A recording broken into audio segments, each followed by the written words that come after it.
this is a massive oil tanker we're trying to turn around with civilization, because there are billions of people in the world. There are countries that are at different stages of development.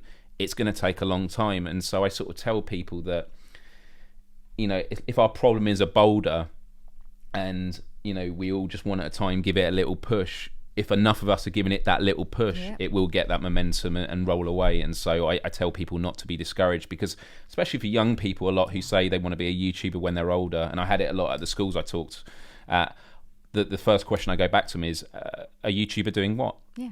And then they go, oh, I'm not sure. And I'm like, well, think about it, because celebrity traditionally was very much one pyramid, where you have A-list celebrities, everyone knew who they were.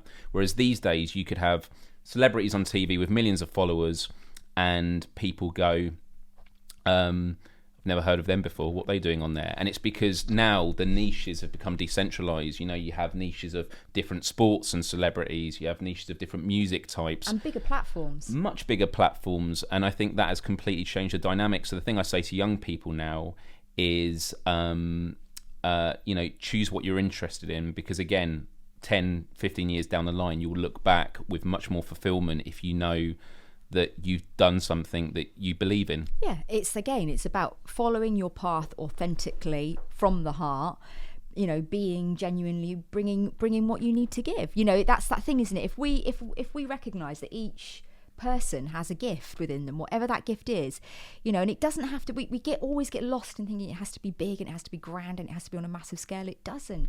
You can affect change just by sitting in the same room as somebody else, and that, you know, and that can be life-changing, it could be powerful.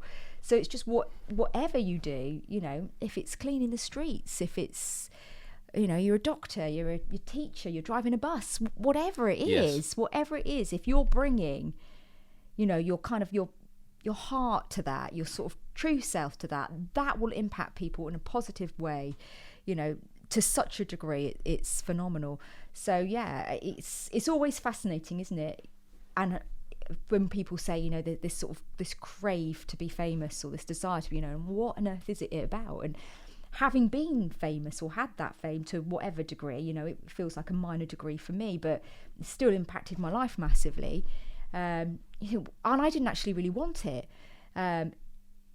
It sort of always made me curious about, well, what is it people wanting? But I think it's that desire to find your place, a desire to matter, to be seen, ultimately to be cared about. I think people sort of miss it. If you looked at it, its deeper layer, that sort of wanting of fame is really wanting to be accepted for who you are. That's absolutely, yeah. And you know, and if we can recognise that there are ways in which we can do that, and it actually comes back to the very beginning of our conversation, which is all about compassion for the self.